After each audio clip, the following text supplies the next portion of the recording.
बागेश्वर धाम प्रमुख धीरेन्द्र शास्त्री इन दिनों सुर्खियों में हैं। इन पर अंधविश्वास फैलाने का आरोप लगा है। चमत्कारी बाबाओं की फहरिस्त में इनका नाम नया नया जुड़ा है।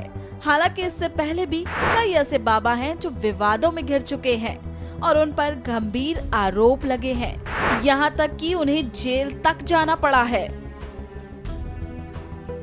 इनमें गुरमीत राम रहीम, आसाराम बापू, स्वामी नित्यानंद, राधे माँ, रामपाल बाबा, निर्मल बाबा और नारायण साईं शामिल है।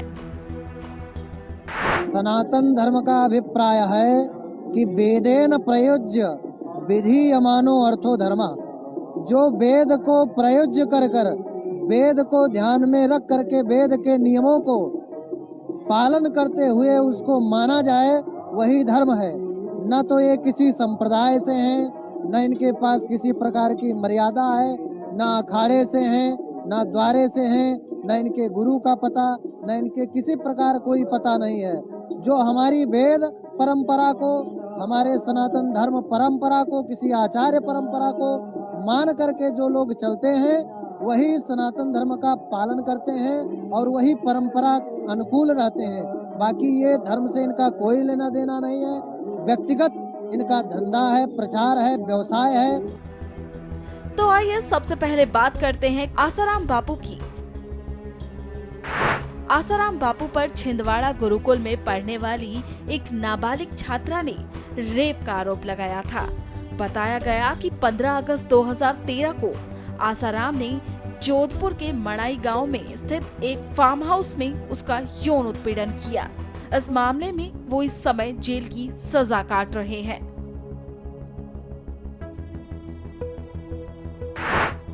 गुरमीत राम रहीम को साल 2017 में रेप केस में सजा सुनाई गई।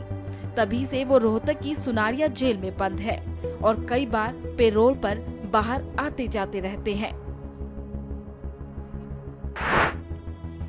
राधे माँ का असली नाम सुखविंदर कौर है। 17 साल की उम्र में शादी करने के बाद राधे माँ ने अध्यात्म की ओर रुख किया। होशियारपुर के रामदीन दास ने उन्हें राधे माँ का नाम दिया। शुरू में उन्होंने पंजाब में अपना दरबार लगाना शुरू किया, लेकिन समय के साथ साथ उन्होंने मुंबई में अपना दरबार लगाना शुरू कर दिया। साल 2015 में राधे माँ की एक फोटो वायरल हुई थी। इसी आधार पर उनके समर्थकों ने ही उनके खिलाफ धोखाधड़ी की शिकायत दर्ज कराई थी। किसी आचार्य परंपरा से पढ़े हैं, कभी गुरुकुल का मुंह देखे हैं, कभी संस्कृति को जाने हैं, कभी इनके कोई गुरु हैं, इनके गुरु का पता लगाइए, तब इनको जानिए कि हाँ, ये धर्म के नाम पे भ्रम फैला रहे हैं या खुद भ्रम में पैदा होकर के लोगों को भ्रमित कर रहे हैं। ऐसे भोले भाले जनता को बेचारे जो भगवान मान लेते हैं। अरे भाई मेरे, कभी आपने देखा है कि कोई महात्मा फिल्म बनाता है, कोई साध्वी डांस करती है? तो इन लोगों को साध्वी की संज्ञा कौन दिया है, कौन बताया है? कोई बताया हो तो बताइए। ऐसे को तो मुझे लगता है इनके साथ जैसे को तैसा एक व्यवहार करना चाहिए। निर्मल बाबा अपनी सलाह के लिए प्रसिद्ध थे। ऐसे ही एक डायबिटीज पेशेंट को निर्मल बाबा ने खीर खाने की सलाह दी। समर्थकों ने आरोप लगाया कि खीर खाने से उनका ब्लड शुगर बढ़ गया और तबीयत बिगड़ गई। इस आरोप में निर्मल बाबा को गिरफ्तार किया गया था। निर्मल बाबा के खिलाफ देश विदेश में धोखाधड़ी की कई शिकायतें दर्ज हो चुकी हैं। इनका जो क्रियाकलाप समाज में दिखाई पड़ता है, उससे समाज में तमाम भ्रांतियां पैदा होती हैं। ऐसी स्थिति में इनके जीवन चरित्र को लेकर के, इनके व्यवहार को लेकर के कहीं न कहीं समाज शर्मिंदगी महसूस करता है। इसलिए संत समाज इनसे, और ये संत समाज ये कोई साधु है भी नहीं, सब गृहस्थ है।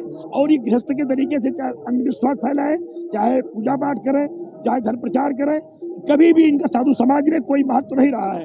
न किसी अखाड़े से है, न किसी अखाड़े से इनका संबंध है, न ये सन्यासी है। ये सब घर परिवार वाले लोग हैं, गृहस्थ हैं और अपने तरीके से काम करते हैं।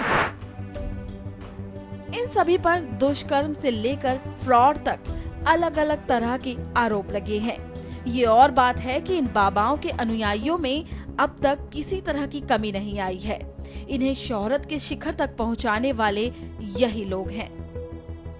ये इनकी बातों पर अंधा विश्वास करते हैं।